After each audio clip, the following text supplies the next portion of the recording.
Bakristo bavandimwe, Kristo Yezu akuzwe. Muri uyu mwaka wahariwe kuzirikana ku isakaramentu ritagatifu ry'Ukaristiya muri Kiliziya Gatolika, muri ibi bihe kandi bitoroshe isi yugarijwe n'icyorezo cya coronavirusi, abana b'abaririmbyi Pueri Cantores bo muri Paruwasi ya Nemba, Diyosezi ya Ruhengeri, babateguriye ubutumwa bubafasha kurushaho kuzirikana ku isakaramentu ritagatifu ry'Ukaristiya no kwiyambaza umubyeyi Bikira Mariya.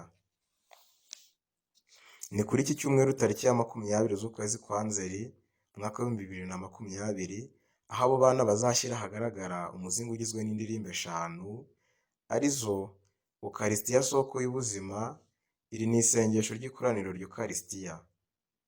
Bikira Mariya mwamikazi wa Fatima, iri naryo ni isengesho ryo kwiyambaza umwamikazi wa Fatima waragijwe Diyosezi ya Ruhengeri.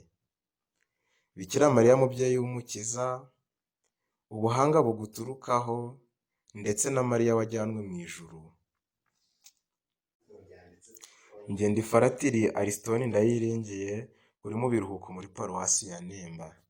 Nimugire amahoro y'Imana.